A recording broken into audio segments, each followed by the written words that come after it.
The hook. It started like any other quiet evening. The kind of night where nothing feels out of place, where everything seems completely normal. Neighbors would later say they saw her earlier that day, going about her routine. Nothing unusual, nothing alarming. She smiled, exchanged a few words, and then returned home. That was the last time anyone could say they saw her. By the next morning, something felt off. Her phone went straight to voicemail. Messages remained unread, and her front door was slightly open. At first, it didn't seem like a big deal. Maybe she stepped out in a hurry. Maybe she forgot to close it properly.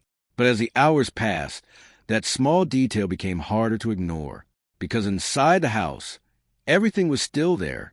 Her bag, her keys, even her shoes. It was as if she had simply vanished. No signs of struggle. No noise reported. No clear explanation. Just an empty space where a person used to be. When authorities were finally called in, they expected to find something, anything, that could explain what happened. But what they discovered instead only deepened the mystery. And from that moment on, this would become one of those cases that leaves more questions than answers. A disappearance so strange that even years later, no one has been able to fully explain it. The story, when investigators arrived, they treated it like a standard missing person case. At least at first. The house was carefully examined.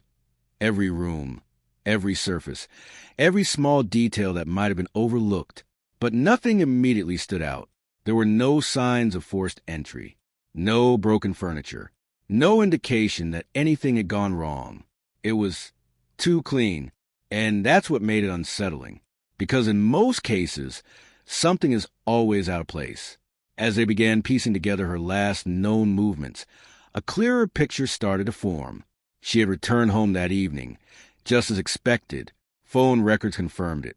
A final message sent to a friend suggested she was settling in for the night. Nothing unusual, nothing suspicious. But then everything stopped. No activity after that. No calls, no messages, no movement. It was like time had frozen inside that house. Neighbors were questioned, but their accounts only added to the confusion.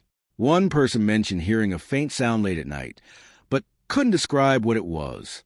Another claimed they saw a light turn on and off, though they couldn't be sure of the time. Small details, but nothing solid enough to build on. Then came the first real breakthrough. Security footage from a nearby street camera showed something unusual. At around the same time that night, a vehicle slowly passed by her house. It didn't stop. It didn't park. It just slowed down, almost like someone was watching. Investigators couldn't identify the driver. The footage was too unclear. No license plate. No distinguishing features. Still, it raised a question no one had considered before. Was this planned? As the investigation continued, attention shifted to people in her life. Friends, co-workers, anyone who might have had a reason to be involved. But again, nothing obvious surfaced. No known conflicts. No threats. No warning signs. And yet, she was gone. Then, just when it seemed like the case had reached a dead end, something unexpected was found. Something small, easy to miss. But once noticed, it changed everything.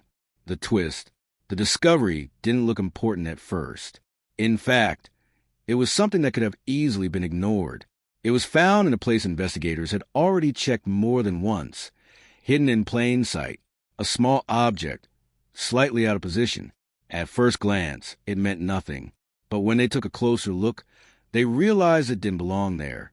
And more importantly, it hadn't been there before. That single detail raised a disturbing possibility. Someone had been inside the house after the initial search. The entire investigation shifted instantly. What was once considered a simple disappearance was now something far more complicated. Because if someone had returned to the scene, it meant one thing. This wasn't random. It was controlled. Investigators went back through everything again, this time looking for what they might have missed. And that's when they noticed another detail. Something subtle. A pattern in the timeline. A gap that didn't make sense. There was a window of time, small but significant, where no one could account for what happened inside that house. No cameras. No witnesses. Nothing. Just silence. The kind of silence that hides a truth. Despite renewed efforts, new interviews, and deeper analysis, the answers never fully came together. The unidentified vehicle was never traced. No clear suspect was ever confirmed, and the evidence never told a complete story. Over time, the case slowly faded from public attention, but not completely, because even now, years later, one question still remains. How does someone disappear from their own home without a trace? And more importantly, was it really a disappearance, or something far more deliberate? If you enjoy stories like this, don't forget to subscribe, because some mysteries are far from over.